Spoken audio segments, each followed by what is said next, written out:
Jesus saved me in time.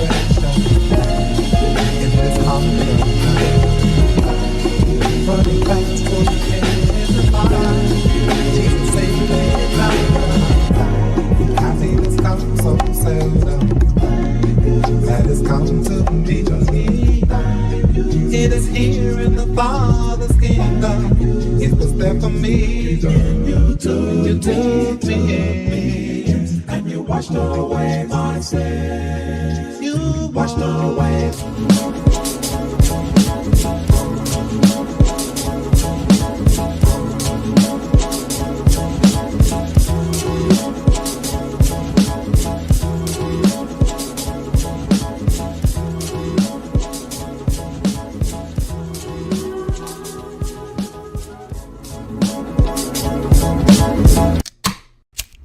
You ready?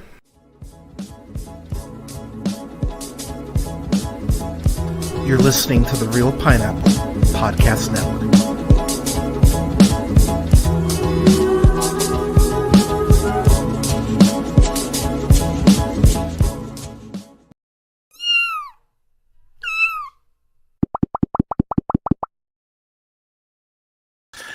Good evening, ladies, gentlemen, theys, and gays. This is the Real Pineapple, and this is your humble host, Hunter, here. I hope you're safe. I hope you're well.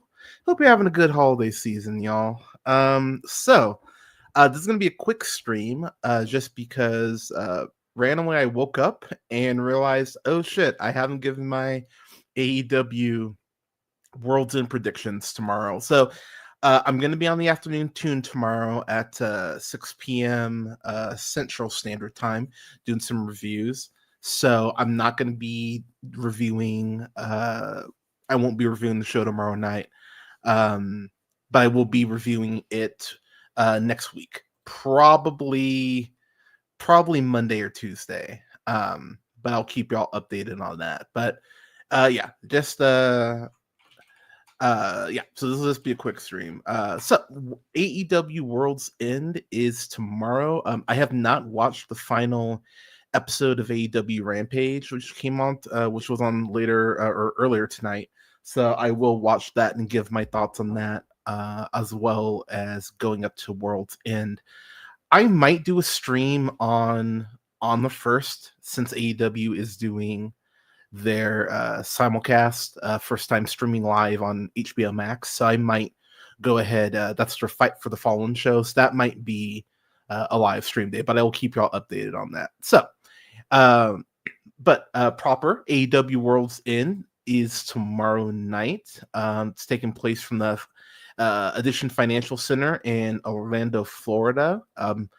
Got a pre-show per usual, what's called for them AEW 0 Hour. So it's hosted, of course, by the gorgeous, the brilliant Renee Paquette and the gorgeous and brilliant RJ City. My favorite tandem in wrestling as far as commentary, or whatever you want to call it. They're fucking wonderful together. So I'm excited to see what they bring to the table. They're always pros. But 3 matches on the pre-show tomorrow night. Jeff Jarrett, the Last Outlaw, takes on QT Marshall. Tony Storm goes ahead and takes on Layla Gray. And then in an 8-man tag, we've got the Outrunners and Top Flight, the youngest men, the youngest team ever, taking on Lila Rush, Action Andretti, and then the Murder Machines is a great team name for Brian Cage and Lance Archer. That's a great fucking tag team name. So shout out to whoever came up with that. Pretty easy to call these winners.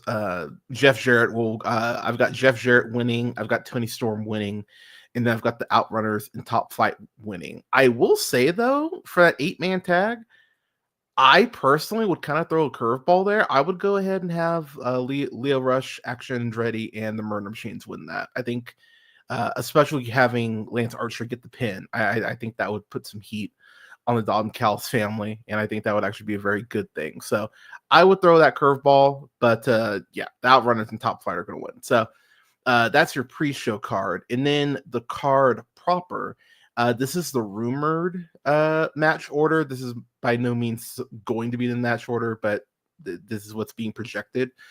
So for those of you who are AEW fans, if you're not, or you're just getting into AEW, I would highly recommend once HBO is live with the AEW stuff, which will start on the 1st. I would go back if you can and watch the Continental Classic. There's actually a YouTube video of it compiling all of like the best moments, so I would check that out. But Continental Classic this year has been fucking fantastic. Some great progressions as in terms of storylines from last year. Daniel Garcia, now the TNT champion, going ahead and fighting for his respect. Fighting to be a fighting champion. Kazuchika Okada looking to go ahead and become the greatest tournament wrestler in the history of Japanese wrestling, which I think is a great storyline. Someone like Claudio Castagnoli representing the Death Riders, going ahead and trying to establish his dominance. Ricochet, who made the jump from WWE, like six-ish months ago, looking to go ahead and prove that he is one of the best wrestlers on the planet. Like there's a lot. Kyle Fletcher, the protostar, looking to go ahead and prove that he's better than Will Ospreay. Oh yeah, the women the women in Japan are absurd. Shout out to Stardom Wrestling. I might review Wrestle Kingdom this year. I've never reviewed a New Japan show. I might review Wrestle Kingdom or Wrestle Dynasty. Those are back-to-back nights. I might review those. Just because Kenny Omega's coming back at Wrestle Kingdom and or at Wrestle Dynasty, and I'm tempted. I'm really tempted because I love me some Kenny Omega. He might be my top 5 favorite wrestlers of all time. I love Kenny Omega. Yeah, so there's some great storylines in the Continental Classic, but let me shout out to Kenny Omega, shout out to the cleaner. But this is the projected match order, as I was saying. So we're gonna have Will Ospreay versus Kyle Fletcher, a rematch from a couple months ago, where Kyle Fletcher got the shock win and the biggest win of his career, pinning Will Ospreay. The Continental Classic semifinal on the for the other league is going to be the Rainmaker, the current Continental Champion Kazuchika Okada, going ahead and taking on Ricochet. So, of course, the winners of those two matches will go ahead and main event later on the night. Winner is the new Continental Classic champion. Shout out to all wrestlers wrestling. No shout to Hulk Hogan. Fuck Hulk Hogan. Yeah, no, fuck Hulk Hogan. God damn it. So I'm torn because I don't think you have Will Ospreay lose to Fletcher again. But man, what a statement it would be if Kyle Fletcher were to beat Will Ospreay. So I think the final is, I think it's Will Ospreay. So okay, I think it's Okada. Most of what my head is screaming at me, it's Okada, and Will Ospreay versus Okada main eventing would be fucking fantastic. But the story of Ricochet, becoming more of a bad guy, leaning more into his heel tendencies, I'm gonna go against maybe my head and my gut here, and I just think Ricochet is gonna win. So I think it's gonna be off. So you know what? No. Ospreay's gonna win. Okada's gonna win. That's gonna be your final. There is a world where Okada retains. Like there honestly is that world. I love Will Ospreay. As I've talked about, he's my unofficial boyfriend. I fucking love that man. I think he's probably the best wrestler in the industry right now. I think there's an interesting story you could tell about Will Ospreay not coming up short in some of these big time matches and going on a bit of a losing streak, because he's got some big wins in this tournament. But I think there is an interesting story of Okada potentially retaining and really proving to be arguably the greatest tournament wrestler of all time. So I'm Ospreay will beat Fletcher. I think Okada will beat Ricochet, and then I think Ospreay will win it. But I here's I know I'm going in circles here. Stick with me, but I wouldn't be mad at either one of these four guys winning. Like that's how torn I actually am, because if I were booking it, I would have Ospreay beat Fletcher. I would have Ricochet beat Okada. So one of the two final matches you have what is considered an upset. And then I would have Ricochet beat Ospreay. I think I think the story of cocky Ricochet, and then I'd have him join the Hurt Syndicate. I know that a couple people would go like, well, they punked him out last week or a couple weeks ago. I would say that's all, all ruse, all bullshit he used as motivation. You could write it off like that, and I'd have Ricochet join. And that makes the Hurt Syndicate look more powerful. He kind of has that ability to talk shit on Shelton Benjamin and say, hey, I won this, you didn't. I think there's some interesting story dynamics you could have there. So I do think Will Ospreay walks away the Continental Champion, but I wouldn't be mad at anyone winning. So, but my official prediction is Ospreay beats Fletcher, Okada beats Ricochet, Ospreay Okada, and then Ospreay wins. So, moving forward, the International Championship is on the line as Konosuke Takeshita takes on Powerhouse Hobbs. I love Will Hobbs. I think he's looked fucking great since he's come back. I'm excited to see what he does, what these two men do. They've never gone one-on-one, to my knowledge, so this will be a nice first-time matchup. It's too early to take the belt off of Takeshita. Plus, there's a chance for him to defend it in New Japan Pro Wrestling in the Tokyo Dome.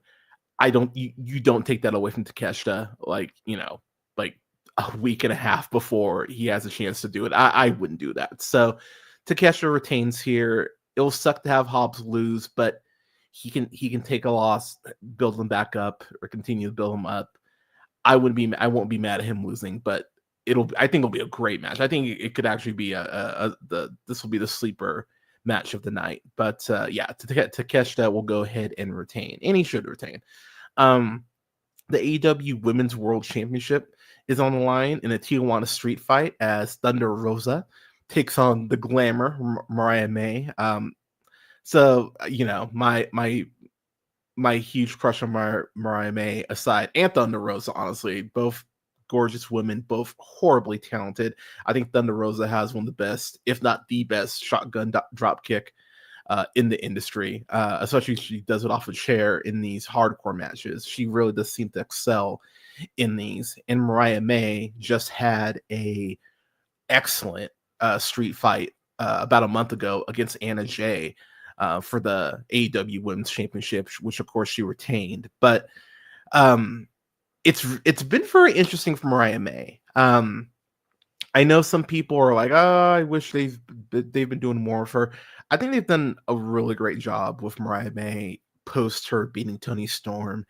I like the rivalry she had with Anna Jay. I like the fact that now Thunder Rosa, who let's keep in mind never lost that AEW Women's World Championship. The fact she is getting a one-on-one match against someone who is so cocky, who is so arrogant. I love this whole storyline of Mariah May, killing the division, and I think she'll have a very obvious new challenger after tonight, which I'll get to here in a second. But yeah, it's too early to take the title off Mariah May. She's still building her stuff up. She's still defining her championship reign. So Mariah May needs to retain here. So she will retain, and she absolutely should retain. So my pick is the Glamour Mariah May to retain her championship. Moving on to the Dynamite Diamond Ring Championship Finals, we've got MJF, who has not lost his goddamn ring yet. He's won it like 5 years in a row, versus Adam Cole Bay. So last year, of course, at World's End was kind of the culmination of the main part of the quote devil unquote storyline. And so obviously the storyline has had its issues with Adam Cole getting hurt, MJF being hurt, But I really think that given the circumstances and how much they've had to pivot, I think they've done a pretty damn good job with this. And MJF and Adam Cole have not had a bad match. Their match on Dynamite, their first initial one-on-one encounter was fucking excellent. Went to a 30-minute draw, and then their match at AEW All In last year in 2023, I thought was a great fucking match. Not a match of the year candidate, but still like a solid A-, solid, like well deserving of the main event. So they have chemistry, and it immediately through some wrestling storyline magic, MJF is once again the heel, the bad guy. Adam Cole's the face. So, okay. In theory, Adam Cole should win, but there is this part of me that just thinks they just don't want MJF to get rid of this gimmick. But I'll be honest, like, and I love AEW, but I'm kind of over this fucking Dynamite ring. I don't think they really don't need MJF to keep using the Dynamite ring. He can find other ways to cheat if he needs to win. So, plus I think Adam Cole getting a big win here would actually be good for his stock heading to 2025. But it's MJF, and MJF rarely loses, and I just my heart is telling me Adam Cole, but my brain and my guts are telling me MJF. So I am gonna go with my brain and my guts, and MJF wins the Dynamite Diamond Ring for a 6th time. But he really shouldn't. Like if this is just here for MJF to win again, like. You have to retire this gimmick. It's just, yeah. So, but I do think MJF is going to go ahead and get the win. There could even be a twist where the Undisputed Kingdom turns on Adam Cole, and that's the basis of a new MJF group. I wouldn't even be surprised if that's the route they go. So, but I think MJF will go ahead and win. All right, for the TBS Championship, we have Mercedes Moné, who I think has been really great since she's come to AEW. I will be the first to admit I hate her fucking finisher. I think the Moné maker is garbage. She just needs to go back to the crossface and get another finisher. I'm such a fan of Mercedes Moné, but seriously, I fucking hate the Moné maker. But she will be defending her TBS Championship against Chris Statlander. So this is their second match in 2 months. They had a match last month at All Out in Chicago, which was a fucking banger, a match of the year candidate, just under 20 minutes. The women fucking showed the fuck out in that match. And Chris Statlander continues to prove that she is one of the best, not just female wrestlers, bump that, just one of the best wrestlers on the planet. Same with Mercedes Moné. I don't... Statlander could take a loss here, but I don't think she should take a loss here. I think this is Statlander's time to become a 2-time AEW Women's TBS champion. I think she'll have a short reign, though. I could see her having a reign maybe even 2 months, and she loses at Revolution. I think there is a world where that happens, but I think Mercedes Moné has done a really great job of elevating the TBS championship, making that belt feel important, defending it in New Japan, defending it, wrestling with it in CMLL down in Mexico. But I think it's Statlander's time, and I think what we're going to build towards is going to be Mercedes Moné versus Mariah May at Revolution. I think that's the next big hurdle for Mariah May. So I think that's where we're heading. So in order for that to happen, Mercedes has to drop this belt. I don't think she'll be the TBS champion and go ahead and challenge for the AEW championship. Now, to completely go against what I just said, it would be interesting if you do a champion versus champion match at Revolution. Mariah wins that and then basically throws away the TBS championship because she's like, I don't need this shit because this is a secondary belt. Like, you could easily go ahead and do that and then have someone rehab the TBS championship. I would even look at someone like Hikaru Shida to go ahead and do that. But this is why I'm actually really excited for this pay-per-view, because there are actual matches where I'm sitting here going, I don't really know how it's gonna go. I'm gonna say Statlander, but there's a world where Mercedes retains too. So, but my official pick is Statlander. And then in our main event for the actually no, two more matches. Pardon me. For the AEW World Championship, only our second. We've never had a 4-way for the AEW Championship. We've had no, this is our second. This is our second because we had one at Double or Nothing 2022. That was the one with I think that was 2022. So I have 2022 or 2023. Yeah, I think it was. Wait, was it 2022? No, I think it was 2023. But that was the main event of MJF, Darby Allin, Jungle Boy, and Sam Guevara. So, which was a really fun 4-way. I think this will be better than that. But we've got the champion Jon Moxley of the Death Riders, leader of the Death Riders, defending against Switchblade Jay White, Hangman Adam Page, and Orange Cassidy. So I really like the gimmick of the Death Riders of Jon Moxley carrying the AEW championship in a briefcase with Marina Shafir having it under lock and key and being like, you people don't even deserve to lay eyes on the AEW championship. I think it's a great fucking gimmick. It's very heelish, but it's very, it's very Moxley. It's very much something that he would do, and it falls in line with his character. I've loved this new version of Jon Moxley, kind of a melding of his AEW and his New Japan personas.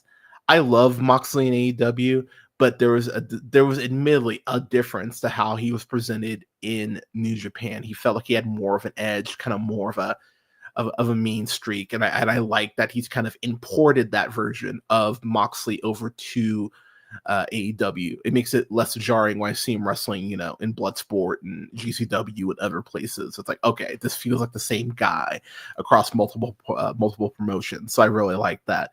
But Moxley, like, something's gonna happen here. Last year we had the Devil storyline kind of culminate. There's gonna be something here. I don't know if it's someone new who joins the Death Riders or oh my god, if it's Shane McMahon. If Shane McMahon shows up tomorrow, the internet would just explode. But something's gonna happen with Moxley. Something's gonna happen with the Death Riders. I don't see like, it's too early for Mox to lose it. I don't really know when you have Mox lose it. I think that's an interesting conversation that we can have potentially when I'm reviewing the show. But Moxley will retain here. No hesitation there. Moxley will go ahead and retain. And then, as I mentioned earlier, I said for the Continental Classic Championship, the final, it'll be, in my opinion, it'll be Ospreay versus Okada with an Ospreay win. So, yeah. So those are my predictions for AEW World's End. The show is on tomorrow. Like I said, I'll have a review for it next week at the latest. As far as what I've got coming up on the channel, as far as reviews, there's a lot on the channel right now, y'all. So go ahead and check out a lot of these reviews that have dropped. But I've got did a holiday review for Deck the Halls, as well as X-Men the Animated Series. Have Yourself a Morlock, a Little Christmas. Those are two really fun reviews. I did those with the homie Brandon, so go ahead and check those out. My review for Taylor Swift The Eras Tour is up on the channel as well. I talked about the Golden Globe nominations. That's up on the channels. My review for Dear Santa, the new Jack Black film, that's up. And then my review for Baby Girl is up on the channel. For some reason, it did not take my review of Nosferatu, so I'm going to go ahead and re-upload that tomorrow. But yeah, I'll have a review for Nosferatu, as well as a review up for Sonic 3 and Knuckles. Those will be up on the channel. And then on Sunday, my review for this indie film, I Like Movies, and my interview with the star of that film, Ramina Duga, will be up on the channel as well.